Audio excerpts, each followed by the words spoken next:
ഞാൻ നോക്കിയപ്പോൾ ഇരുന്ന് കാണുക, ഫ്യൂണറൽ വീഡിയോ ഇരുന്ന് കാണുക വേട്ട. അപ്പം ഞാൻ ചോദിച്ചു, എന്നെ ഏട്ടാ ഇങ്ങനെ ഇരുന്ന് കാണുന്നത്? ഇല്ല വാട്ടാ, ഭയങ്കര വിഷമം, ഒരുമിച്ച് അഭിനയിച്ചൊക്കെ അല്ലേ, ഭയങ്കര വിഷമാ.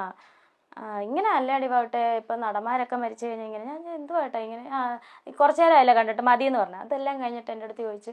ഞാൻ അവിടെ ഇങ്ങനെ ഇരിക്കുമായിരുന്നു, ഫോണിൽ ഇങ്ങോട്ട് നോക്കിയിരുന്നപ്പം കുറേ നേരം എന്നെ നോക്കി നിൽക്കുക. അപ്പം അങ്ങനെ നോക്കി നിൽക്കുക, അങ്ങനെ കാര്യമൊന്നുമില്ല. അപ്പം ഇനി നോക്കി നിൽക്കുന്നു. പക്ഷെ എന്തുവായിട്ടാന്ന് ചോദിച്ചു. പാവട്ടെ, ഞാൻ മരിച്ചു കഴിഞ്ഞാൽ നീ വേറെ കല്യാണം കഴിക്കുമോ? ഞാൻ പറഞ്ഞു എന്തിന്, ഞാൻ എന്തിനാ, ചേട്ടൻ പ്രായം ചെന്നിട്ടല്ലേ മരിക്കുന്നത്, അപ്പോഴും ഞാനും പ്രായമാവുമല്ലോ, പിന്നെ ഞാൻ എന്തിനാ കല്യാണം കഴിക്കുന്നത്? കല്യാണം ഒന്നും കഴിക്കത്തില്ല ഏട്ടാ, ഇങ്ങനെ തമാശ രീതിയിൽ പറഞ്ഞു. അപ്പം പിന്നെ ഒന്നും, അപ്പം ഞാൻ ഓർത്ത ഏട്ടൻ വേറെ ശ്രദ്ധയായിരിക്കുന്നത്. അപ്പോഴും ഞാൻ ഫോണിൽ നോക്കിക്കൊണ്ടിരുന്നപ്പോൾ പുള്ളി എനിക്കിട്ട് തന്നെ നോക്കും ഏട്ടൻ. അപ്പം പിന്നെ ഞാൻ ചോദിച്ചു, ഇതെന്നെ പതിവില്ല, അതെന്നെ പറ്റും? ഇല്ല പാവട്ടാ, കല്യാണം കഴിക്കണ്ട കേട്ടോ, ഞാൻ എപ്പോഴും നിന്നോട് തന്നെ ഉണ്ടാകും. അപ്പം ഞാൻ ഇത് എത്ര ദിവസങ്ങൾക്ക് മുന്നേ? ഒരു 1 വീക്ക് അല്ലെങ്കിൽ 2 വീക്ക് ഇതിൻ്റെ ഇടയ്ക്ക് നടന്ന കാര്യമാണ്. ആ, ഈ റൂമിൽ വെച്ചിട്ട് പറഞ്ഞ കാര്യം. അപ്പം ഞാനത് പലരിടത്ത് പറഞ്ഞിട്ടുണ്ട്. അപ്പം ഞാൻ പറഞ്ഞു, അപ്പം എന്നോട് പറയാം കല്യാണം കഴിക്കണ്ട കേട്ടോ, അവിടെ കല്യാണം കഴിച്ചാൽ എനിക്ക് ഭയങ്കര വിഷമമാണ്. ഞാൻ പറഞ്ഞു ഇല്ല ഏട്ടാ, കല്യാണം കഴിക്കത്തില്ല എന്ന്. പിന്നെ എന്നോട് ചോദിക്കുക, അന്നാ ആവട്ടെ ചെറുപ്പമല്ലേ, ഞാൻ കാരണം അങ്ങനെ ഒന്നും ജീവിതം നശിപ്പിക്കട്ടെ, കല്യാണം കഴിച്ചു. ഞാൻ പറഞ്ഞു ഓടിച്ച്, ഞാൻ പറഞ്ഞു പൊക്കോ എന്നിട്ട് ഇനി ഇങ്ങനെ പറഞ്ഞേക്കല്ലെന്ന് പറഞ്ഞ് വഴക്ക് പറഞ്ഞ് ഞാൻ വിട്ട്. അതിനും ശേഷം കുറച്ച് നാൾ കഴിഞ്ഞപ്പോഴത്തേന് മെയ് 19 ബർത്ത്ഡേ ഏട്ടൻ്റെ, ജൂൺ 5 മരിക്കുന്നത്. ബർത്ത്ഡേ എല്ലാം ചെറിയ രീതിയിൽ ആഘോഷമായിരുന്നു, സോഷ്യൽ മീഡിയയിലൊക്കെ ഇട്ടായിരുന്നു. അതെല്ലാം കഴിഞ്ഞിട്ട് കുറച്ച് ദിവസങ്ങൾ കഴിഞ്ഞപ്പോൾ കുഞ്ഞിങ്ങനെ ഉറങ്ങിക്കിടക്കും, ഋതപ്പൻ. അപ്പം എന്നോടും കിച്ചുവിനോടുമായിട്ട് പറഞ്ഞു, എടാ കിച്ചു വാവട്ടാ, ഞാൻ മരിച്ചു പോയാലും ദേ ഇവനില്ലേ, ഇവൻ ഞാൻ തന്നെയാ കേട്ടോ, ഇവൻ വാവുട്ടേന്ന് നിന്നെ വിളിക്കും, ഇവൻ ഞാൻ തന്നെ ആടി.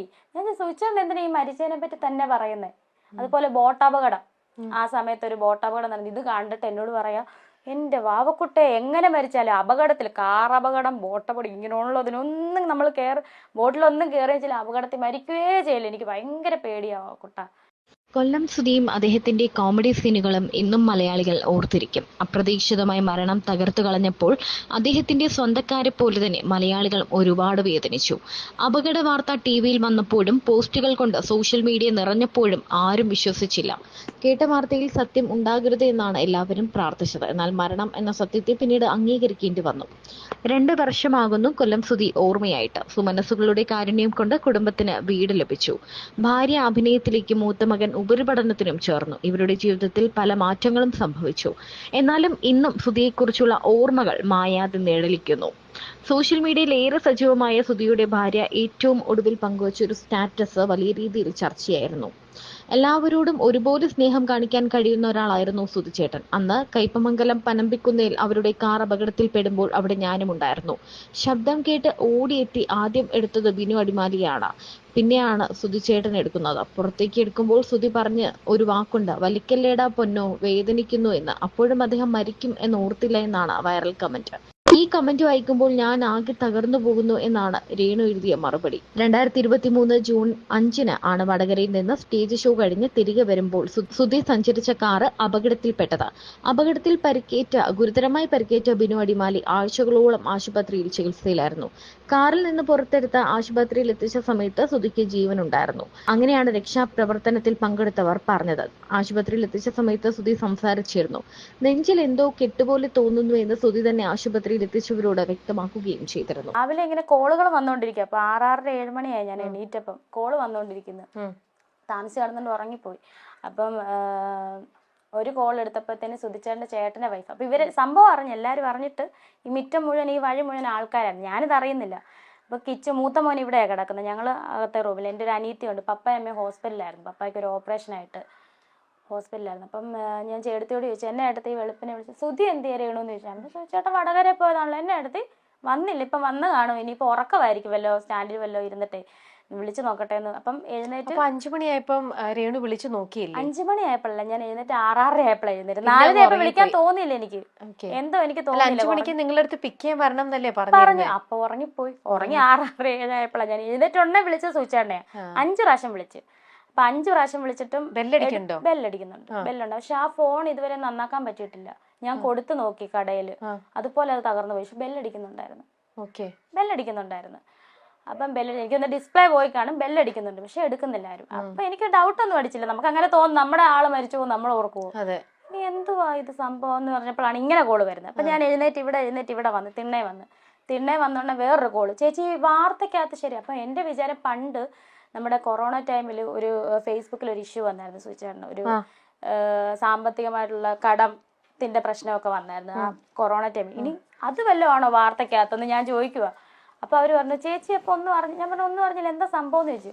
അവരന്നേരം കട്ട് ചെയ്ത് 2-3 കോൾ ഇങ്ങനെ വന്നിട്ട് കട്ട് ചെയ്തപ്പോൾ എനിക്ക് എന്തോ ഡൗട്ട് അടിച്ച്. ടി വിയിലെ വാർത്ത എന്ന് പറയുമ്പോൾ ഞാൻ എന്നിട്ട് ടി വി വെച്ചില്ല. ഞാൻ കിച്ചുവിനോട് പറഞ്ഞേടാ നീ എന്ന്. അപ്പോൾ അവൻ ഉറക്കത്തില്ല, നല്ല ഉറക്കത്തില്ല. വെളുപ്പിനെ അങ്ങോട്ട് കൂട്ടുകാരുടെ അടുത്ത് പോയിട്ട് അങ്ങോട്ട് വന്ന് കിടന്ന് എവിടെയോ എന്തോ ആവശ്യത്തിന് പോയതാ, കല്യാണ പാർട്ടി എന്തോ. അപ്പം ഞാൻ പറഞ്ഞു കിച്ചു ഒന്ന് എണീക്കടാ, നമ്മുടെ അച്ഛൻ എന്തോ പറ്റിയിട്ടുണ്ട്, നീ ഒന്ന് വിളിച്ചു നോക്കാൻ പറഞ്ഞവൻ ദേ ഉറക്കത്തിൽ വിളിച്ചതല്ലേ, ഈ അമ്മയുടെ കാര്യം അച്ഛൻ എന്നാ പറ്റാനാ എന്ന് പറഞ്ഞ് ഇങ്ങനെ എഴുന്നേറ്റ് ഇവൻ കോൾ എടുത്തോണ്ട് ഫോൺ എടുത്തോണ്ട് അകത്തോട്ടങ്ങാണ്ട് കയറി. ഞാനിത് കഥവ് തുറന്ന് വെളിയിൽ ഇറങ്ങിയപ്പോൾ അവിടെ തൊട്ട് ഇവിടെ വരെ ആൾക്കാർ എല്ലാരും ഇങ്ങോട്ട് നോക്കി നിൽക്കും. എത്ര മണിയായിട്ടുണ്ടാവും? 7 മണിയായി, എന്തായാലും 7 മണിയായി. അപ്പോഴും നിങ്ങൾ ടി വി ഒന്നും ഇട്ടിട്ടില്ല, ഒന്നും അറിഞ്ഞിട്ടില്ല? പപ്പായും ഇവിടെ ഇല്ലാത്തതുകൊണ്ട്. അല്ലെ ഇവര് വെളുപ്പിനെ വാർത്ത വെക്കുന്ന 24, ഇവരിവിടെ ഇല്ലല്ലോ, വേറെ ആരും വിളിച്ചിട്ടുമില്ല. വിളിച്ചോണ്ടിരിക്കുന്നുണ്ട്, നമ്മൾ അറിയുന്നില്ല. ഞാൻ മിസ് കോൾ ഇങ്ങനെ വന്നിട്ടുണ്ടെങ്കിൽ ഇതെന്നെ സംഭവം നമുക്ക് അറിയത്തില്ല. അപ്പൊ ഒരു കോളും എടുത്തിട്ടുമില്ല? 2-3 കോൾ എടുത്ത്. ചേടത്തി ഞാൻ പറഞ്ഞില്ല, ചേടത്തി വിളിച്ച കോൾ എടുത്ത്. അവരാരും ഒന്നും പറഞ്ഞിട്ടുമില്ല, അവർക്ക് മനസ്സിലായി ഞാൻ അറിഞ്ഞിട്ടില്ലെന്ന്. വെളിയിൽ ഇറങ്ങിയപ്പോ ആൾക്കാർ. അപ്പൊ ഞാനിങ്ങനെ നിൽക്കുക, എന്തോ സംഭവം എന്ന് ചോദിക്കുന്നില്ല. അപ്പം ചോദിക്കുവാ ഞാനിങ്ങനെ. അപ്പം ഇപ്പുറത്തും ഒരു അമ്മച്ചി ഓടി വന്നില്ല, രേണു ഒരു ചെറിയൊരു അപകടം പറ്റി സുധിയൊക്കെ വന്നപ്പോഴേ, വിനുവടിമാരിയൊക്കെ ഉണ്ടായിരുന്നു, മഹേഷും ഒക്കെ ഉണ്ടായിരുന്നു, ചെറിയൊരു അപകടം. സുധീർ എന്തോ കയ്യോ കാലോ കണ്ട്. അപ്പം എനിക്ക് കയ്യോ കാലോ ഓടിഞ്ഞാൽ ഇങ്ങനെ ആൾ വരുമോ? അപ്പം ഞാൻ ഇവരോടെല്ലാം ചോദിക്കുന്നത് സുചേട്ടൻ എന്തായാലും സുചേട്ടൻ ഉണ്ടോ ഇല്ലയോ അത് മാത്രം പറഞ്ഞാൽ മതി. കാരണം എനിക്ക് സുചേട്ടൻ ഇല്ലാണ്ട് പറ്റത്തില്ല, ചിന്തിക്കാനേ പറ്റുന്നില്ല. പുള്ളിയോട് സംസാരിക്കാണ്ട്, അല്ലാതെ 5 വർഷമായിട്ട് അങ്ങനെയായിരുന്നു ഞങ്ങൾ. പുള്ളിയോട് മിണ്ടാണ്ട് എനിക്ക് പറ്റത്തില്ല. ഉണ്ടോ ഇല്ലയോ? അപ്പം ആരും ഒന്നും മിണ്ടുന്നില്ല. ഈ വീട് തൊട്ട് ആ വീട് വരെ ഞാൻ തിരക്കുന്നുണ്ട്, ഓരോരുത്തരുടെ വീടിൻ്റെ വാതിൽ സുചേട്ടൻ ഉണ്ടോ, ആളുണ്ടല്ലോ അല്ലേ, ആരും ഒന്നും മിണ്ടുന്നില്ല. ഞാൻ ഈ കിണറ്റുകരെ വന്നങ്ങ് ഇരുന്ന്. അപ്പം എനിക്ക് തോന്നുന്നത് ഐശ്വര്യനെയാന്ന് തോന്നുന്നു അയച്ചേക്കുന്നത് പറയാൻ വേണ്ടിയിട്ട്. ഐഷു ഇല്ലേ സ്റ്റാർ മാജിക്കിലെ ഡാൻസർ. അപ്പം ഐശ്വര്യയും ഫാമിലി അവിടം വരെ പകുതി വന്നപ്പോൾ ആൾക്കാരെ തടഞ്ഞു വെച്ച് അവൾ അറിഞ്ഞിട്ടില്ലെന്ന് പറഞ്ഞു. അപ്പം അവരവിടെ നിൽപ്പുണ്ടെന്ന് തോന്നുന്നു, 24-ന്റെ ക്യാമറ എല്ലാം അവിടെ നിൽപ്പുണ്ട്. അപ്പം ഞാൻ ഈ കിണറിൻ്റെ അവിടെ ഇങ്ങനെ ഇരുന്നപ്പോൾ ഒരു കുട്ടി, അപ്പുറത്തെ വീട്ടിലൊരു കുട്ടി, അപ്പുറത്തെ സ്ഥലത്തിലെ ഒരു കുട്ടി ഓടി വന്നതിനോട് ചോദിച്ചു, ചേച്ചി ബോഡി ഇങ്ങോട്ടാണോ കൊണ്ടുവരുന്ന കൊല്ലത്തോട്ടാണോ എന്ന്. സത്യം പറഞ്ഞാൽ അപ്പോഴാണ് ഞാൻ അറിയുന്ന ആള് പോയെന്ന്. ഒരുമാതിരി ഒരു കിളി പോയ പോലെ ആയിപ്പോയി തലേന്ന്. ഇങ്ങനെ ഇരിക്കുവോ, അനങ്ങുന്നില്ല. സുധിച്ചേട്ടൻ മരിച്ചെന്നോ, നമ്മൾ സ്വപ്നത്തിൽ കരുതുവോ സുധിച്ചേട്ടൻ മരിച്ചെന്ന്?